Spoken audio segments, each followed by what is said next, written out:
Today we have Sherry Sieber, president of FranFund. Sherry, welcome to the call. Thanks so much, Lance. I'm happy to be here. Sherry, can you tell us a little bit about your background and how you became the president of FranFund? So my career began in Durham, North Carolina, which at that time was known as Tobacco Road because we had two tobacco companies in town. And I worked in the sales and marketing department of Liggett & Myers Tobacco Company, where we had signs on our desks that said, "Thank you for smoking." I'll skip forward a few years and say that then I worked for Motorola for several years. And Motorola, many of you will remember Motorola, but some won't because they more or less made themselves irrelevant with a couple of poor technology decisions. But I was with Motorola through a tremendous growth phase there. And Motorola, I had a great career, had progressively more responsible positions from starting in the purchasing department as a buyer and leading to director of operations and, running factories and teams around the world, actually. One time, a few factories, 7 factories, I think, around the world. There I was recruited. So at Motorola, I was always in operations. From there, I was recruited to a company called Flextronics. I think they now shorten their name to Flex because they're a Silicon Valley company and got to keep changing. Flex followed the industry trend of outsourcing manufacturing, and so they made products for other companies. So some of the highlights of that part of my career were that I was on the Microsoft Xbox launch team. Because Flextronics made the first Xboxes, and that was exciting to see how fast they moved and how just agile they wanted to be. Sometimes unrealistically, but that's how leaders lead, is push, push, push. So that was a lot of fun. And there I became the titles. Nothing's better than owner. Let me just interject that. But the title I had at the time was Global Vice President of Business Development or something like that. And the top 10 customers of Flextronics were my responsibility, supporting. And I called it high-level babysitting, as actually, because, people would want to see somebody from, let's say, Apple would want to go to China and see their product being made in our factory. And so I'd be the one to go with them, escort them, and make sure they had a good experience and, saw what they wanted to see, plus a few other things. But I had, again, business development folks reporting to me from around the world. And what was happening in that time, which is 15 or 16 years ago, the world was really moving more to Asia, and I was having to fly to Hong Kong or Beijing or Shanghai or Tokyo or somewhere in Europe twice a month. And as you get older, the quality of life gets replaced by the amount of money you're making, and you decide, I don't need this kind of jet lag in my life. Around that same time, my husband, who is the CEO of FranFund, and we own this company, my husband had been in franchising his entire career, starting with Domino's Pizza when they had 300 units worldwide. Can you imagine? Oh, wow. And he was part of the store development team that grew them from 300 to 3,000. And he had some exciting positions there. But so we've been franchise owners after that. Anyway, back when I decided to leave Flex, that was about the time that Jeff was he had been a franchise consultant. He'd then been running a franchise company that he bought, and FranFund he'd gotten involved with FranFund with the idea of multiple funding solutions under one roof, which was a novelty at the time. So I really thought I would be able to retire be a lady who lunches and get involved in charities. But it turns out I need stimulation, and I love people, and I needed more. And so Jeff said, "Hey, would you mind sort of looking into the sales and marketing at FranFund?" And voila, I have done about every job here, culminating with president. Well, very nice. And what a background. I don't think anybody else can say that background that's in the industry here doing this. Oh, lots of people have very interesting backgrounds, though, for sure. Well, tell us about FranFund, and then kind of explain how what you do is different than other people that kind of group loan products together. So, FranFund helps folks that are buying a franchise find the money that they need to get that business started. We are really proud of the fact that over 96% of our business comes from referrals, either from our favorite kind or from previous customers, of course, because that's the biggest compliment you can receive, but directly from franchisors around the country, directly from franchise consultants around the country, with attorneys, CPAs, et cetera, et cetera. And so people that need us or that benefit from using us are usually not somebody that owns 10 Taco Bells, right? It's somebody who, this is a new process for them.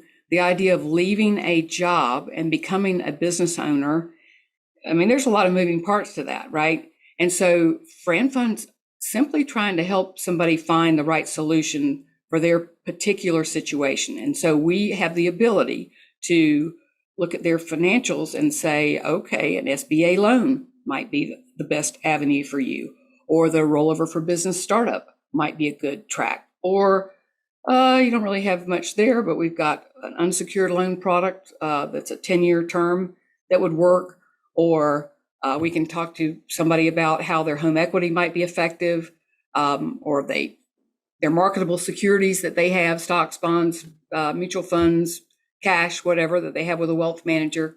You can get a quick loan on stuff like that. Anyway, we sort of just talk about the gambit of what could be possible based on, of course, what their financial situation is. And then we help them execute on those things. So, for example, if we decide that an SBA loan is the right avenue, then we do the first level of underwriting here at FranFund with a staff of very well-trained recovering bankers and some production specialists that work hand in hand. And if you want to read our reviews online, they're sort of everywhere. You'll see just previous loan clients just saying things like, "Oh my gosh, we would have never gotten through this process without Jessica or Kimberly or Joe or whoever they were working with," because it can be a daunting process. And so having somebody on your side who simply wants to see the candidate be successful is very effective. And being able to see all your solutions at once is also effective. And then the biggest difference, everybody says they're good communicators, but we really are. And communication is what can bite you or help you. And so that's one of the feathers that it's hard to explain, the differentiation in communication, because that seems really simple.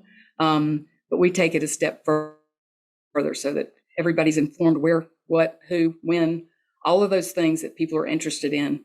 And that helps everybody move forward. Yeah, communication is so huge, and having the specifics, because a lot of people can say the word communication, but knowing specifically what kinds of communication you need to follow up on are so important. Exactly. So, do you guys have any stories of some absolute disasters or big turnarounds that you've helped either, franchisors that were struggling and you guys got behind them and helped them, or, even clients that had got themselves into a mess and you were able to make it happen? we could talk for a few days on that subject, but I will try and edit myself. First, I need to say this. If we know something, we, FranFund, cannot unknow it. Okay, that means when you're going through the loan process, the lender wants to know everything about your background, and I mean everything because it speaks to your character, and it speaks to your potential for repaying that loan, which is the number one thing lenders care about. Okay, so you can't tell me halfway through the loan process that, oh, yeah, I did have the third DUI a couple of months ago. I didn't think that would be important. Okay, well, that's a deal breaker. Okay, because if it's a couple of months ago and you didn't disclose it, I can't unknow that. I'm not going to pretend. We are not going to pretend we don't know that. We know that. And when you tell the bank that, that's going to be a deal breaker. So people sort of conveniently forget some important information, and we don't have a solution to recover from that with the SBA. That's where you'd have to use a 401k rollover, or go to one of the 3 F's: the friends, family, or fools to loan you the money. Sorry about that. The second thing is, so again, that disclosing everything, some things can have a workaround. I mean, the SBA, they're part of the U.S. government, and so there's a form for just about everything if they know about it. But not knowing about it, means it's a big problem. So we try and have places where people have to put their initials. Yes, I understand. Blah blah blah blah blah. I mean, we have changed our process and our forms and done every possible thing we can do to eliminate those kind of gotchas. One that we had a wonderful couple that was buying a hair salon, a well-known brand that everybody would recognize. And they were a little tight on liquidity, but they had enough. And so we started the loan process. Of course, there's bricks and mortar involved, or, tenant improvement involved. And so there's a period of time, and they were told, and they signed their initials and their signature several different times that said, do not buy anything big. No cars, no boats, no big expenditures. Don't go on a big vacation. No, no, no, no, no. Okay, so the day comes when the salon is ready. It's shiny and new, and the keys are ready to be dropped into the very excited business owner's hands. And on the day before, the lender distributes the rest of the fund, all the funds, pay off the landlord and blah, blah, blah, blah, blah. They do a really deep financial dive into a person's credit, even though they've probably pulled it 3 or 4 times in the process, perhaps, but for sure on the day before they give the money out. Well, this person had put in a $50,000 swimming pool over the summer. So again, that is not something FranFund can fix, because they used the liquidity, which was so important for them to have in order for the loan to work, to put that pool in. And that pool didn't mean a thing. That is not equity. Swimming pool is not equity. So they had a brand new salon that they could not close the loan for. And so that's just another cautionary tale to you can't borrow money with secrets. Right. So if you looked at going up to during the loan process, a huge no-no is to take out a big loan or make a big purchase or something like that. Are there any other quick, if you just said it's these 5 things are the big things, is there any? One thing that is particularly concerning to a lender is debt to income ratio or credit card debt. So I think by now most people understand that credit cards, even ones for department stores, if you own one of those, even department store credit cards have a limit that is a known number. Let's say it's Dillard's. I think that's fairly national. And you've got a Dillard's card because they gave you 10% off one day, and your credit limit with Dillard's is $1,000. Okay, so that goes in your equity pile. And then you've got a MasterCard and a Visa and American Express and whatnot. Okay, so let's say all that adds up to $10,000. And your average balance, in other words, your average owed amount, and let's say you pay some off 100%, blah, blah, blah, but your average amount that you owe on a monthly basis is, let's say, $45,000 or $50,000. That is a big red flag to a bank, because now your debt to equity ratio on those credit cards is 45 to 50%. They would really like to see way less than 30. But it could get to 30 if there are a lot of other positive factors around the credit situation. So the point is, with not making big purchases, worrying about your debt to equity ratio, making sure that your credit report not only reports a credit score, but it records a number of late pays. And if your house payment's late a week every month, you may not think that's a big deal, but the lender does. Because if it's late, there's interest that is building that now is owed and blah, blah, blah, blah, blah. So credit is character in a lender's mind, and they are looking at your character to see if you are a worthy risk for a business loan. Mm-hmm. That's perfect. Thank you for that. So, gosh, what are some of the biggest mistakes and false beliefs that you see holding companies back? Companies. These days, there are 4,000 franchise brands in the United States, which is a very impressive number. Around almost, 850 or 860,000 franchise locations. Every single segment of the market that exists outside of franchising also exists inside of franchising. So we have smart potential business owners out there, and they want the truth. They want to know, what can I make? What's possible? What are my true costs? What is my expected revenue, etc. So franchisors need to be very diligent about making their FDD as accurate as possible. And every item 19, just making sure I don't throw out these terms without explaining them.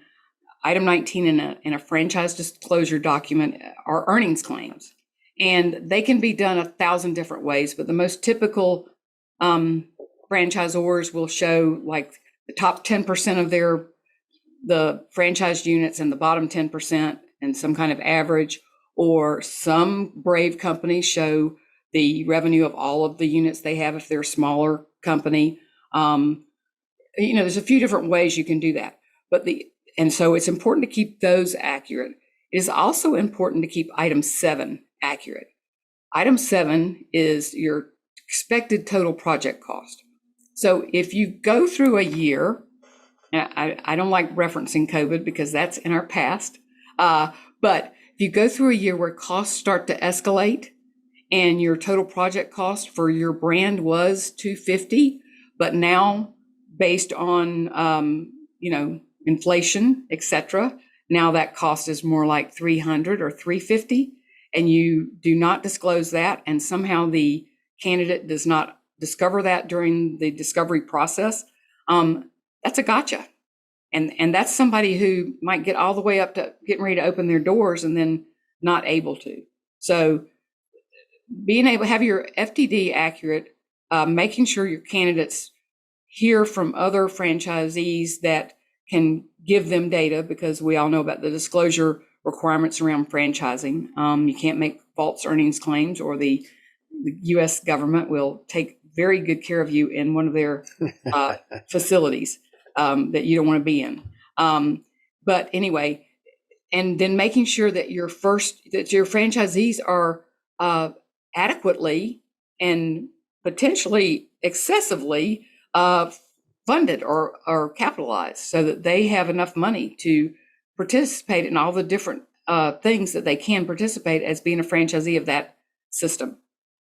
Yeah, that would be a huge mistake for a franchise company to try to make their franchise location look affordable by showing kind of numbers that aren't as accurate with the current costs, because then somebody's going to get started and not have the funds to go the distance, and it can destroy people's finances, and it will get back to the franchise for sure and be a reason that, stunts them or puts them out. Just like you said, is, when a brand grows so fast and so much that they take a pause to just absorb everything that they have and do a good job of helping those people get started.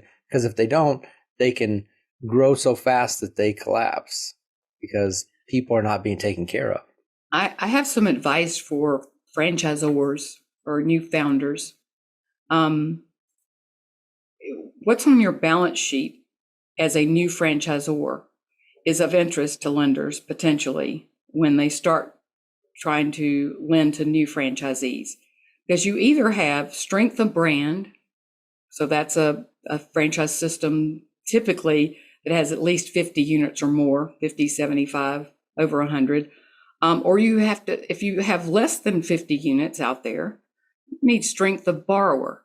So that means that the bank is looking at your new franchise system similar to a mom and pop, or a business that candidate would bring in that was not part of the franchising world. So keeping that in mind, one of the things that the franchisor should consider is how that system is going to grow out. And when you are considering that, one of the things that they should think about is having a banker that is their partner. And by that, I mean, go to a bank of your choice. Maybe you screen a few to find out who would be interested in a relationship like this. And most of them are. Put your personal finances in there, put the business's finances in there, your loans, your business bank accounts, etc. And then find a liaison there on the second floor, not on the first floor, and ask them, can I share my P&L with you? Can I share my numbers with you?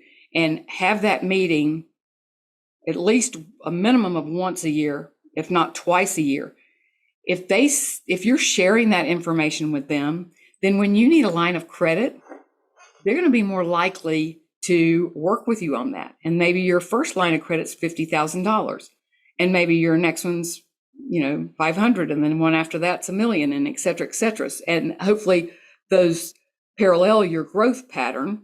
And a line of credit is not that's actually a healthy way to run a business, because, revenue doesn't come in evenly on a daily basis. I think we all know that. So having a line of credit available is always good. And the franchisor having that relationship and keeping all of their funds in one place will make them look stronger to other lenders and also help them tell their story about their brand. Yeah, and you have more peace of mind when you have such transparency. Part of the reason for this is to make sure that I see brands that they're good brands, but they have some things to work on, and because they have things to work on, their focus is now they've either gotten tired of trying to fix things and make them perfect, or they just are just thinking about making money now, and so they're too much in the process of growing and selling, but they're selling something that's okay, not selling something that's great.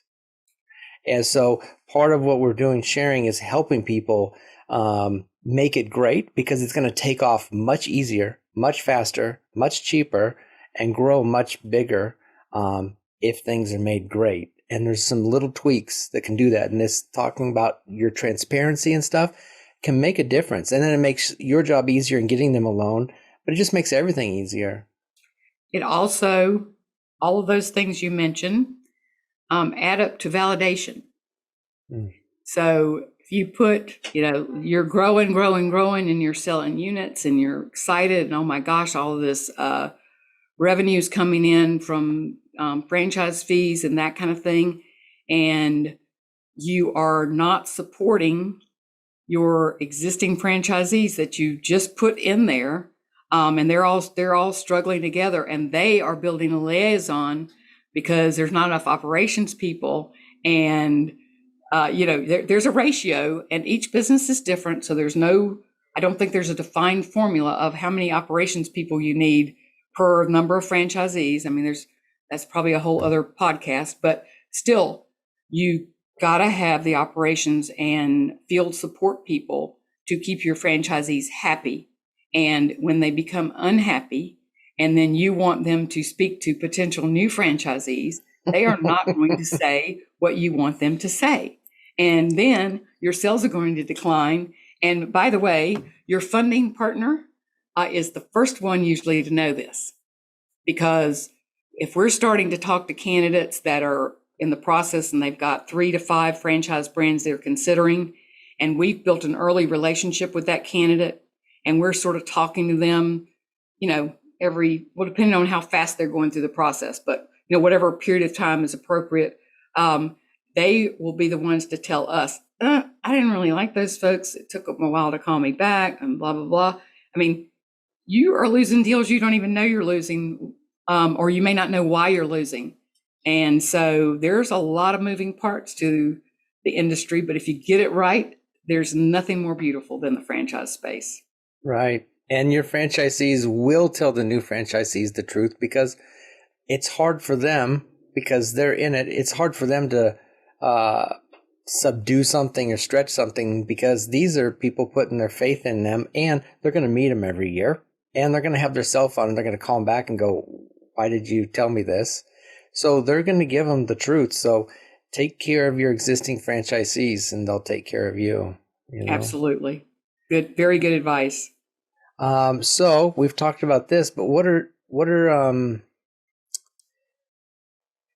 some, how are the top performing brands doing things differently from struggling brands? They have more operations people than they need to start with.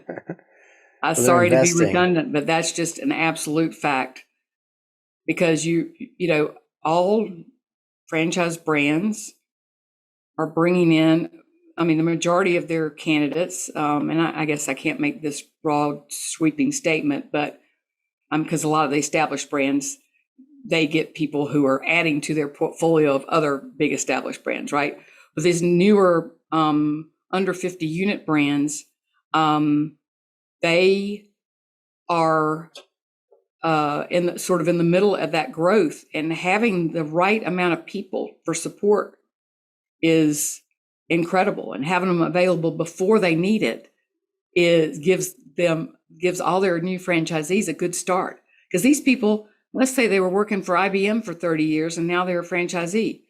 Well, when you leave your corporate job, and where you possibly had processes and you didn't do 100% of the things, right? You did your part of the things, and now you're a business owner and you are responsible for 100% of the things.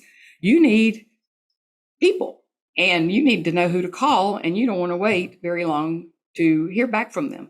And so general satisfaction and growth comes from happy franchisees. Also, I recommend that the most successful franchisees, they have their franchisor requires them to submit their financials monthly, and they're open and not public, but they share among the company, and they identify the best practices and the things that didn't work out so good, and they talk about those things, and they don't keep it a deep, dark secret why Sally in Florida is doing so much better than Fred in Virginia. They put it out on the table, because within a franchise system, you're in it together. And a franchise system, I liken it to a recipe for the French fries, to make it its most simplest form. The recipe for the French fries is very rigid, black and white, step 1 through 10, boom, you get a successful French fry. That's the way franchising is. And so if you're not sharing within your own system, you are missing opportunities, because nobody's as smart as all of us. Yeah, and if you're not taking those top line activities and those bottom line activities and discussing them and making adjustments, things are just going to go all crazy. People are going to go in all different directions and do things. But if you're looking at finances, you can go, oh, food costs are too high. Like, you can communicate and make those things happen, but it takes an effort, and a collaborativeness. And I know that with franchisees, they didn't get into their own business to be an employee. They still want to be a business owner, but we still need to have rails to make it effective for everybody. That is exactly right. And one additional benefit from that transparency philosophy is that, in validation, inevitably, the candidate's going to hear from somebody who's having a bad day. It may have nothing to do with their actual business. They're just having a bad day, or it might have something to do with their business. But if the franchise business development folks, or the franchise broker, or whoever that's working with them, happens to know that candidate or that franchisee that was so negative is also one of the bottom performers, as is shown in the FDD, well, then you can have a discussion about that, right? So, is this person following the process? And is that why they're getting that result? All good questions. I had a person that every once in a while you get some people that think they're going to get some secret knowledge. So like, well, I want to talk to the bottom performers. And I said, yes, you can do that. I said, the top performers are where you're going to learn how to make the system work. And the bottom performers are going to be where you learn how to make the system not work. And when you talk, because I would interview people, and I would always interview the people at the top and the people at the very bottom, and not the people in the middle, because you get confused. And you listen to their language and what they say, and you can learn a lot about it. And so, like you said, having that conversation, well, this was one of the people who is struggling right now, so you can hear what they're going through, and then let's talk to some of these other people, because they know how to make it work. And so it's good to hear from both sides, but you want to make your decision on who you want to replicate. Here's a story that's sort of counter to that one, and you may have heard this before, but Subway's $5 footlong was invented by a franchisee that did not ask permission. So what they started doing was offering this, $5 footlong, and their revenue went through the roof. And so at corporate, that was a Florida store. Subway corporate was Michigan, I think, or I can't remember. But anyway, sales are going through the roof, and it's continuous, and it's just climbing, and so they're congratulating the franchisee, and they're just going, wow, you really got your act together, and that's so exciting. You're following the process, and you're a real role model for the other franchisees in the system. So one day, some of the leadership, including the founder, was coming through Florida, and they decided to surprise the franchisee by just showing up at the store at lunchtime on a Friday. And as they're driving down the street towards the unit, they see these tent signs saying $5 footlong, $5 footlong. So the founder, Fred DeLuca, who was one of the most wonderful people in the franchise industry, by the way, he nearly had a coronary right there on the street, and they walk in and they like, what the heck? But the results were so astonishing that they couldn't punish the franchisee. And so they decided to adopt that throughout the rest of the system. And of course, the rest is history. But so the point is, That doesn't mean as a franchisee that you are locked into no innovation forever.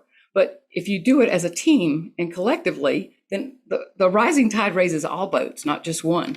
Mm-hmm. Mm-hmm. Exactly. That whole collaboration method, you learn from each other and then implement those top strategies. Right. Well, what are what are some of the biggest challenges your company has run into, and how did you solve those?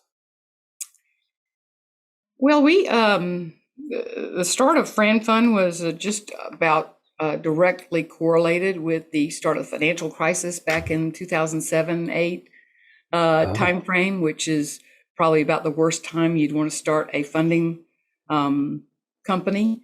But what we established then, and we continue to this day, is to operate with integrity. Again, I said before, communication, not all communication is equal, and I'm going to tell you not all integrity is equal.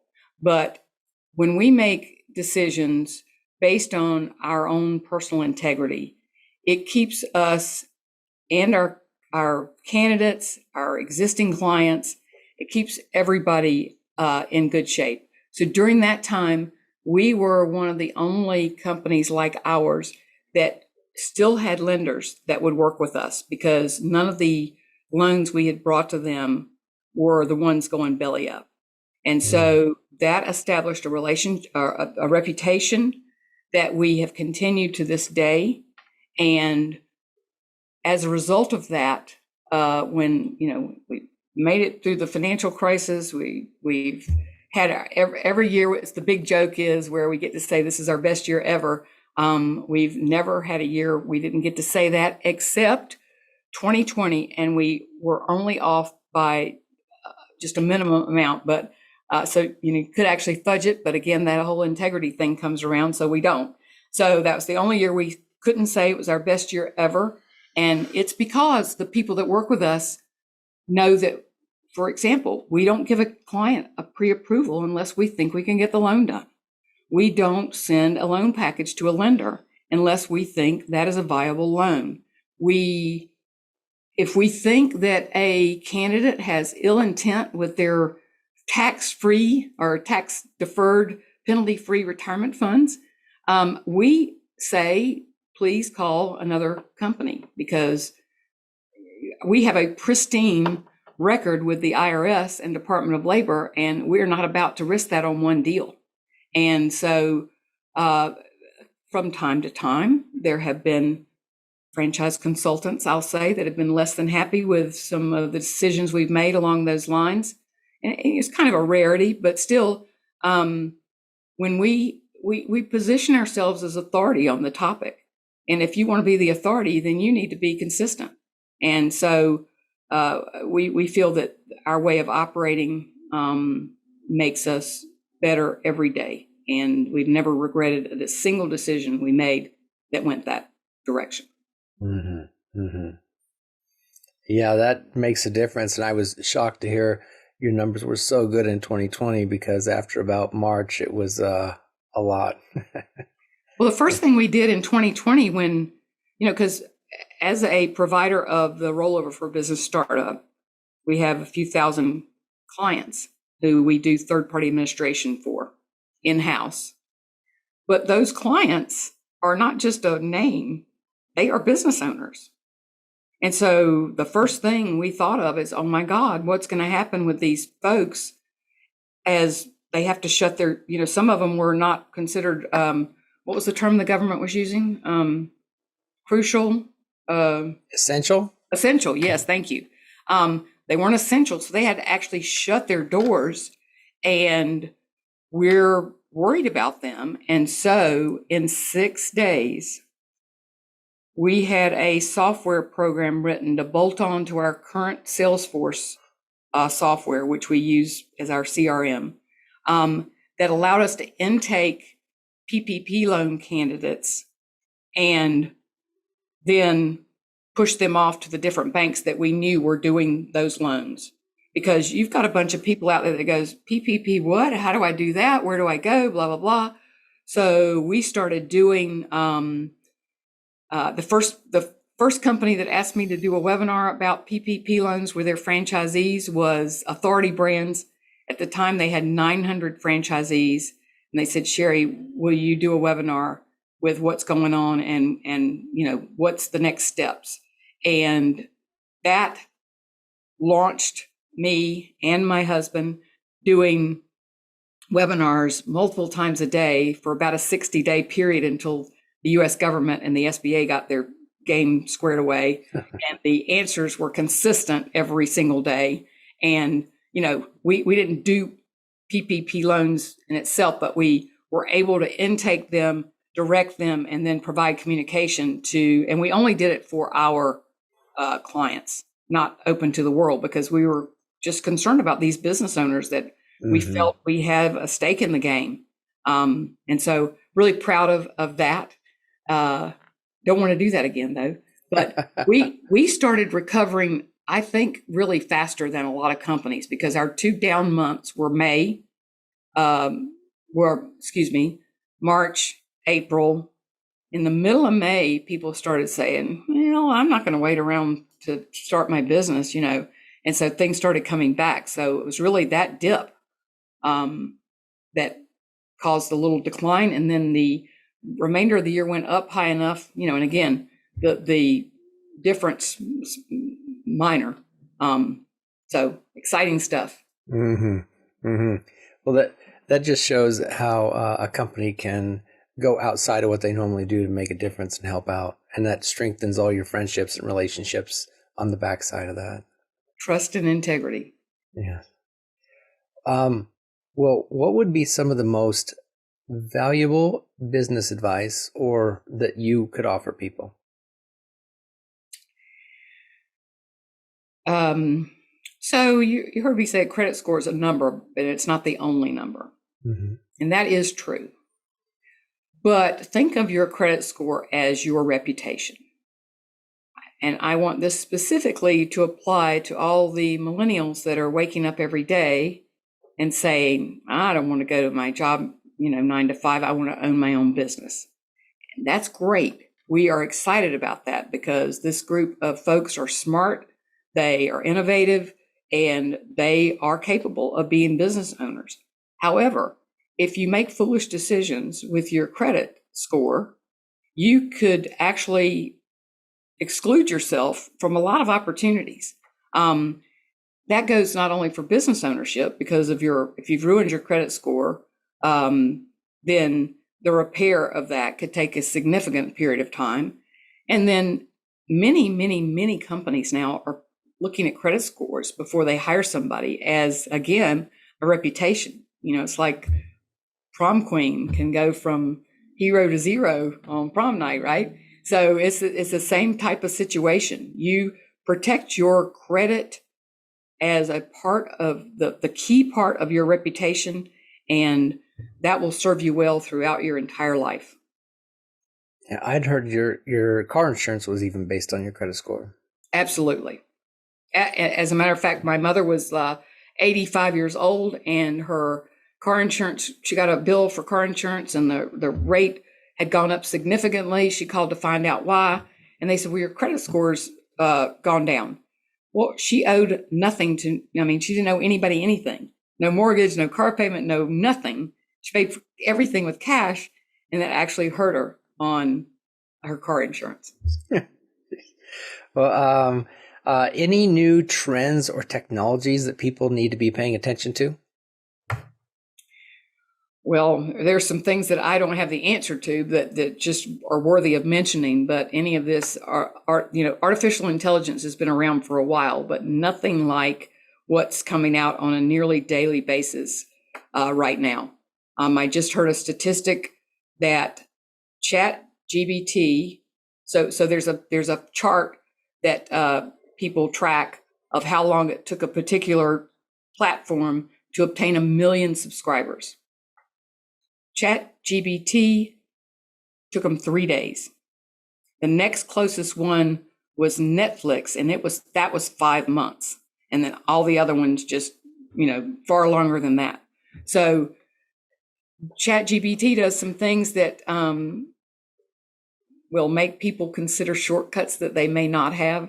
I just caution everybody to, yay, it's great, but, think twice before you just cut and paste what ChatGPT says, going in. The whole tech stack thing, by that I mean your company has an automated solution from beginning to end. That is a reality. It's becoming a reality. Some franchise systems will likely need to adjust some of their processes and softwares and ways that they view things because of that being a necessity. The consumer today, they expect everybody to be Amazon. The buy it now and get it in 4 hours.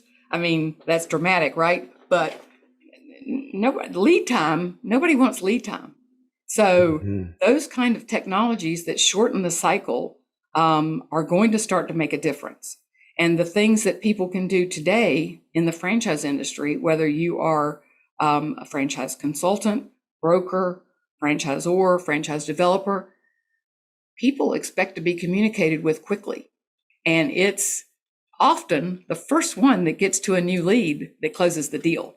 Now, that sounded like a really salesy line, but if somebody calls you and they're interested in your concept and 2 other brands call back before you do, automatically you're third on the list.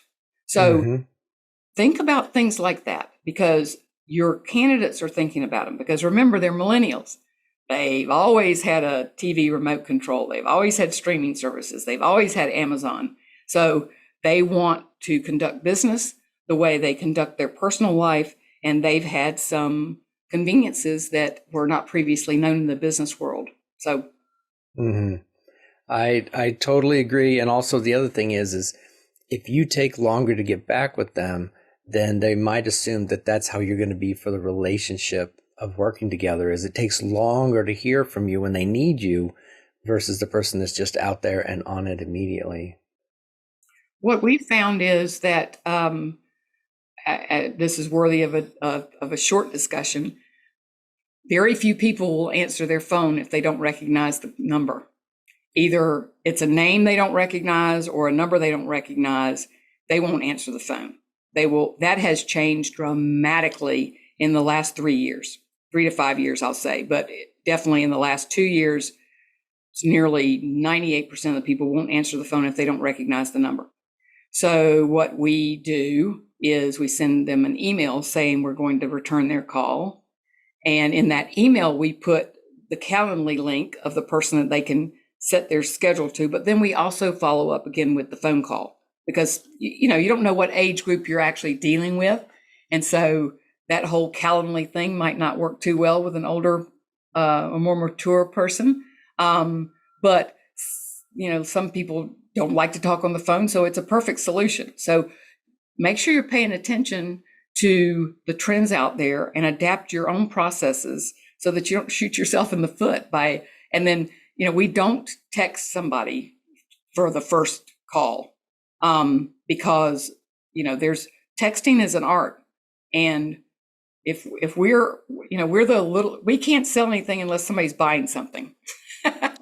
That sounds kind of crazy, right? But we're the money people. So we're not just selling money to anybody on the street. We are working with our referrals and finding them the solution to help them realize their dreams. And so texting somebody that you've never met seems invasive to some people. So kind of be careful with that. Some cases it's good, but we're still sort of email, phone, then after we, to confirm future conversations, text possibly. And that's different for every company. I'm not saying our way is the highway, but just something to be aware of.